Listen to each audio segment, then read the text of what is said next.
everybody, and welcome to Taking Control, the ADHD podcast on rashpixel.fm. I'm Pete Wright, and look, it's Nikki Kinzer, ready for digital episode. Yay! Yay!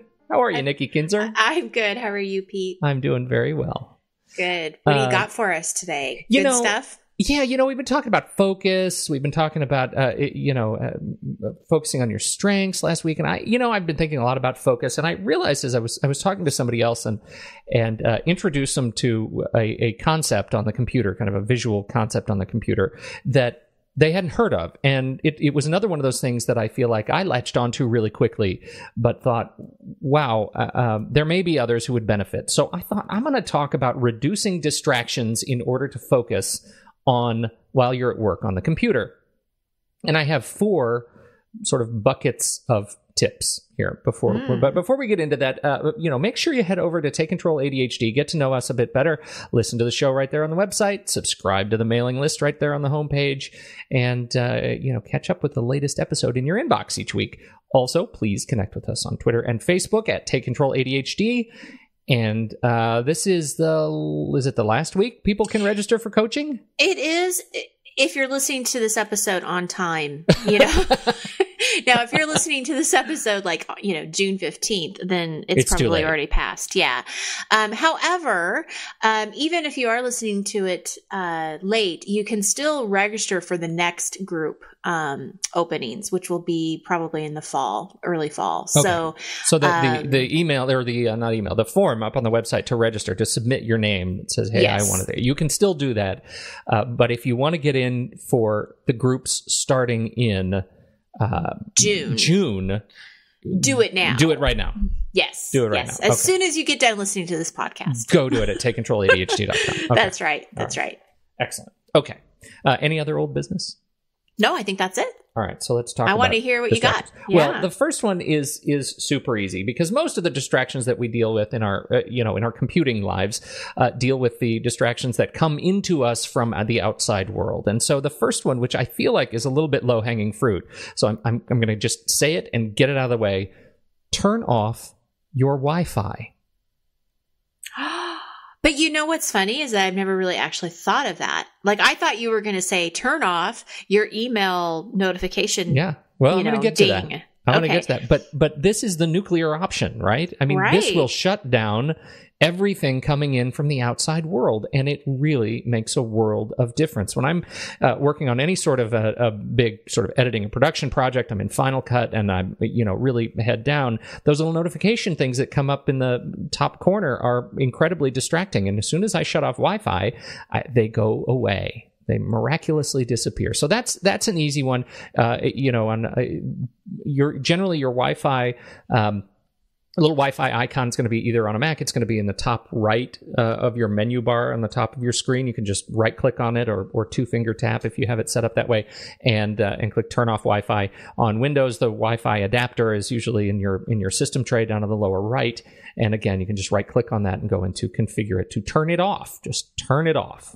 So great idea. No more Wi-Fi. If you don't have Wi-Fi, just unplug the Ethernet from your computer. You will be disconnected from the outside world and thereby disengaged from those potential distractions. So that's nuclear.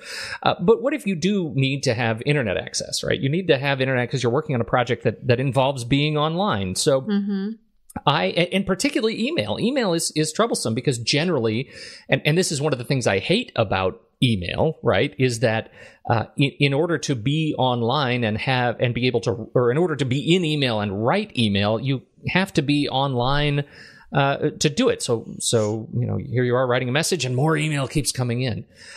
So I have 3 things to talk about. First of all, turn off your email. Take your email inboxes offline. Right. So on Windows, for example, you can go into Preferences and in the Send Receive area of Preferences and just select Work Offline. Now that means your Outlook is not going to be checking your email for you, but you can still you can still write email and respond to email, and it will just end up in your outbox. I haven't used Outlook in a long time, and so that's my my memory of it and reading the help documents this morning. So if I'm wrong on anything there, please somebody let me know. Send us a tweet at Pete Wright, and I will correct that in the show notes. But if you are on a Mac, say you're using the mail application, you can do the same thing. Just click on mailboxes, take all accounts offline, and then you won't get email, but you can still kind of process your inbox, and it will catch up when you take everything online. There is a third. Oh, go ahead. Oh, okay. So I just want to make sure. So you go to mail, and then you go to accounts. Yeah, go up to is it mailboxes up at the top right, in the menu up at the top? Yeah. Mm-hmm. Yeah. Click on mailboxes, and then it should say take all accounts offline. Interesting. Wow. Okay. Okay. Good. So I like it. Yeah. So now you can sort of process without the kind of miserable failure feeling that you're never quite caught up, right? Don't worry. That feeling will come back as soon as you take the accounts back online, and you get all the email that was stacking up, around you. But at least you'll feel like you caught up for just a little bit. Well, and it's not distracting you. I mean, right. I think that's the biggest thing is when you see a new one coming in, it's so hard to not go there and check it and just see who it is and what it is. And exactly. So that just eliminates that temptation. Now, I know a lot of people don't use desktop clients anymore for their mail, particularly, say, Gmail users. I have a tip for Gmail users who work in Chrome, in the Chrome web browser. There's a Chrome extension that I really like that is super, super simple. It's called Inbox Pause at inboxpause.com. So if you're used to working on the web using the Chrome browser, you download the extension Inbox Pause, and it adds a pause button to your inbox in the web. So you go to gmail.com and you're looking at your email account, and over on the left, right above the compose button, is a pause button. Now, when you press it, it gives you three options. One is it allows you to turn on the autoresponder for your account. So, you can put a subject line and a message so that anybody who emails you will get this automatic reply that says, "Hey, my inbox is paused. Thanks for emailing. I paused your email so I won't see it for a while. If this is urgent, please, call me," or something. So that's the first option. The second option is hide label while paused, and so I just leave that unchecked. I don't, it hides the notification kind of label in the inbox. But the third one is the third option is the one that you really use this for, which is move messages to inbox on a schedule.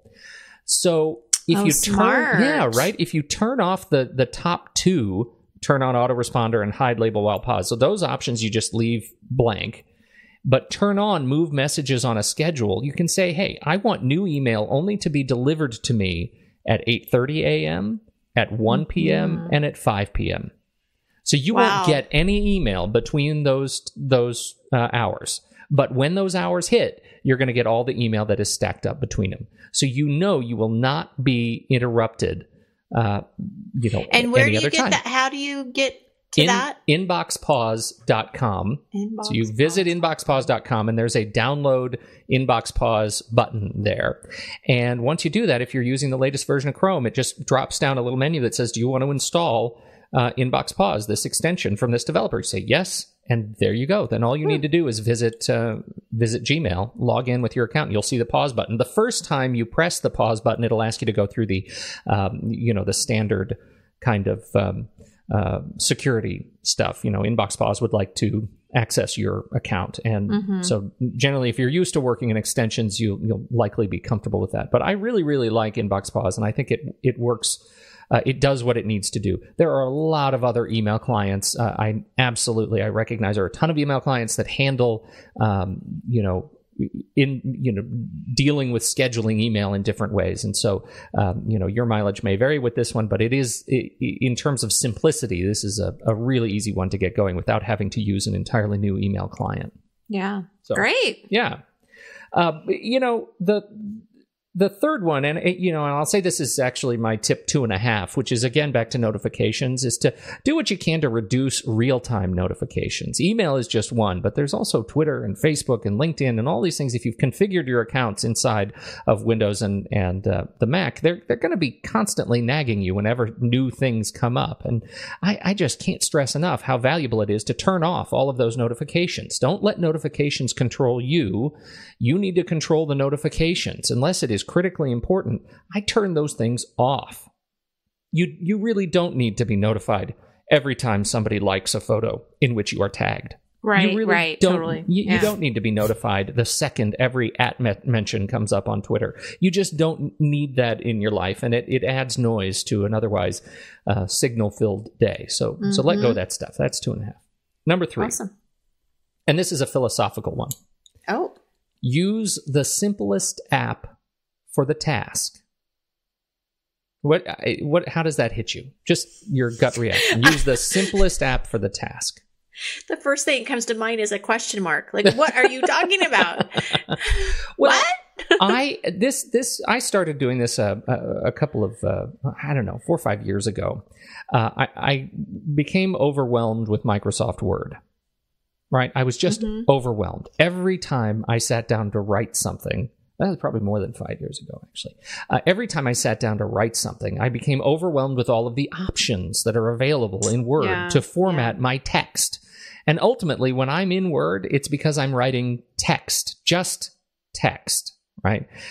I don't need all of the buttons and gizmos and gadgets. I just need to get my text down out of my head.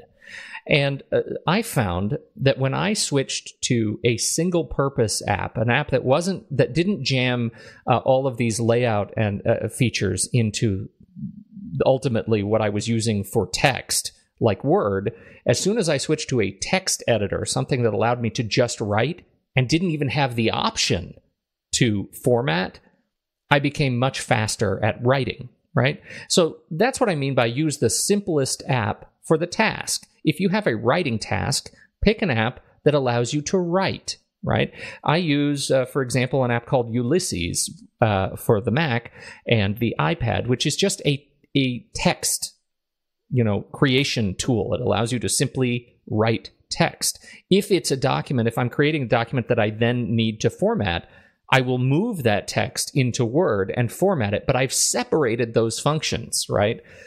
Now, less distractions. I have less distraction. Now, what I love about these apps is so simplifying your app choices, you can go even further than that.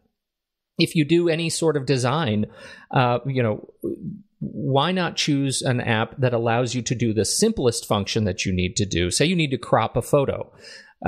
You can crop a photo using the built-in preview app on the Mac and the built-in app on Windows too. You can crop a photo using that. Why do you need to open Photoshop, this giant 1,100-pound gorilla of design in order to crop a photo?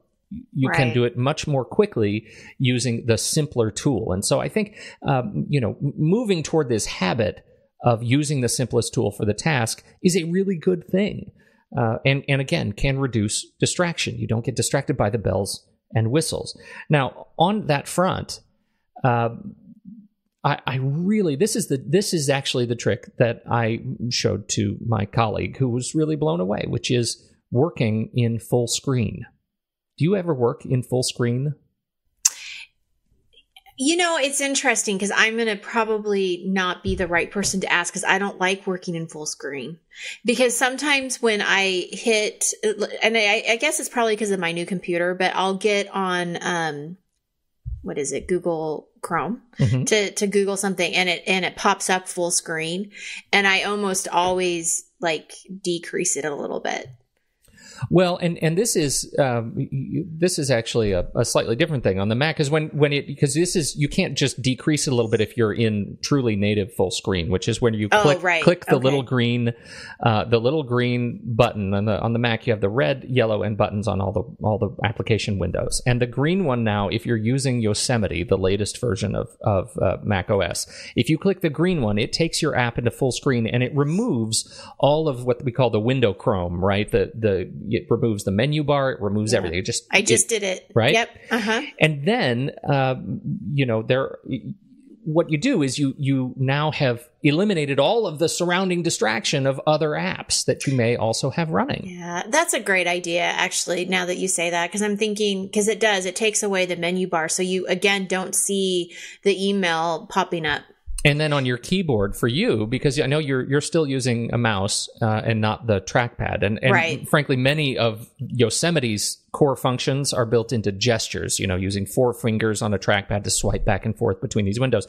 But for you, holding down the control key and using the right or left arrow will allow you to see all of the apps that you, and kind of scroll sideways through the full screen apps that you have open. Interesting. Right?